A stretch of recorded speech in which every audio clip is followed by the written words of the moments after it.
네, 미국과 이란이 호르무즈 해협 인근에서 열 하루째 공습을 이어가고 있습니다. 후티 반군이 봉쇄를 선언한 홍해에서는 실제 항로를 변경하는 사례가 발생하고 있습니다.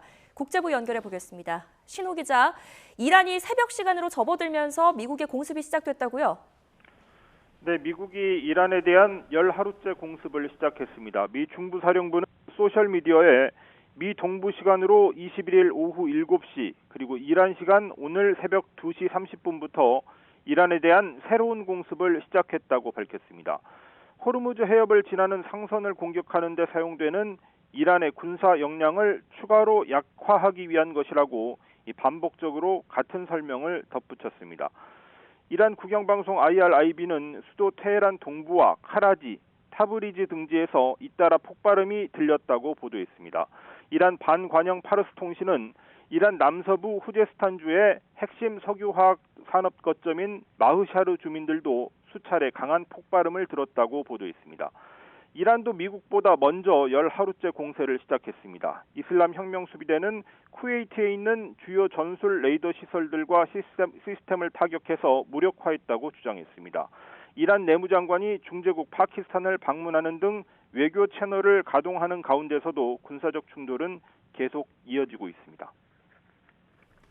네, 이란의 지원을 받는 예멘의 후티 반군이 사우디아라비아에 대한 봉쇄를 발표했는데 실제 원유 물류 차질이 발생하고 있다고요?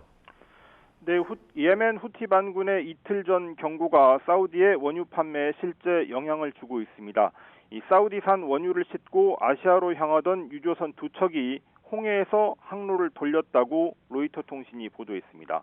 현지 시간 21일 사우디의 홍해 연안 항구인 얀부항에서 원유를 선적한 뒤 중국과 인도로 향하던 유조선 두 척이 홍해 내 항로를 반대로 바꿔서 바브 엘만데브 해협 방향이 아닌 수에즈 운하 쪽으로 향했다고 합니다.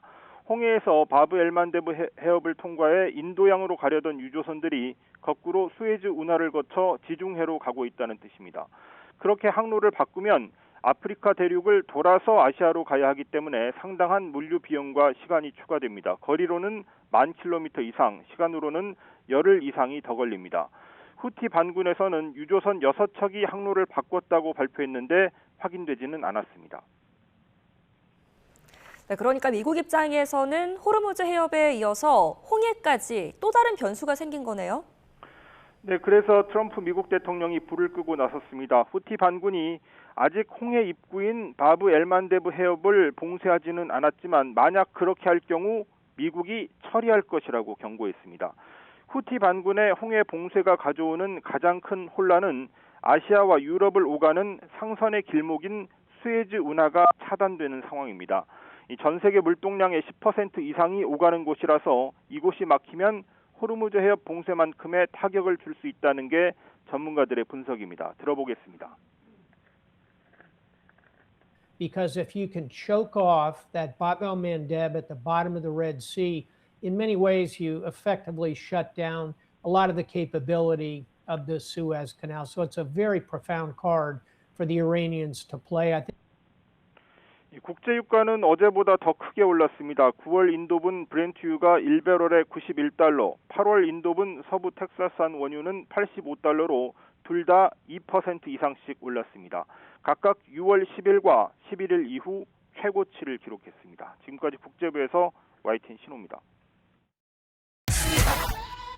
후티 반군은 사우디아라비아 항구를 이용하지 말라고 해운사들에 경고하고 나섰습니다. 그러자 트럼프 미 대통령은 후티 반군이 홍해 봉쇄에 나설 경우 미국이 대응할 거라고 밝혔습니다. 정유신 기자의 보도입니다. 홍해 남부를 통해 중국으로 향하려던 초대형 유조선 신융양호가 유턴해 수에즈 운하로 향합니다. 전날 사우디 서부 얀부항에서 원유 200만 배럴을 싣고 나오다 항로를 되돌린 겁니다. 인도행 원유 70만 배럴을 실은 로도스호도 비슷한 시각 경로를 180도 돌렸습니다.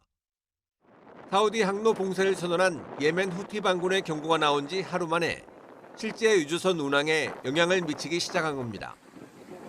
전날 후티는 해운사들에 보낸 이메일에서 사우디 항구에서 화물 선적과 하역을 금지한다며 해당 선박이 표적이 될 수 있다고 엄포를 놓았습니다. نؤكد على حق شعبنا العظيم في مواجهة الحصار بالحصار والتصعيد الشامل بالتصعيد الشامل وتثبيت هذه المعادلة. 후티 반군이 얌부항의 관문인 홍해 바브 엘만데브 해역까지 봉쇄할 경우 바닷길을 통한 사우디 원유 수출이 아예 막힐 수 있습니다. 특히 중동산 원유 의존도가 높은 한국 등 동아시아 국가 부담이 가중될 수밖에 없습니다. 후티 반군은 지난 2023년 가자지구 전쟁 당시 하마스를 지지한다는 명분으로 수개월 동안 홍해를 지나는 선박 100여 척을 공격하기도 했습니다. 실제로 이달 초 70달러 선까지 떨어졌던 브렌트유는 20일 만에 배럴당 90달러를 넘어섰습니다. 트럼프 미국 대통령은 후티 반군이 홍해 봉쇄에 나설 경우 미군이 대응하면 된다며 대수롭지 않게 반응했습니다. It might happen, but we take care of things. If something like that happens, we take care of it. 미국과 이란의 군사적 충돌이 열흘 넘게 격화하면서 호르무즈 해협에서 민간 선박 피격도 계속 보고되고 있습니다. 유엔은 후티 반군이 사우디를 상대로 해상 봉쇄를 선언한 것에 대해 깊은 우려를 나타내고 외교적 해결을 거듭 촉구했습니다. YTN 정신입니다. 후티 반군의 홍해 봉쇄 선언이 현실화될 경우 세계 원유 공급망에 심각한 차질이 생긴다는 전망도 나왔습니다.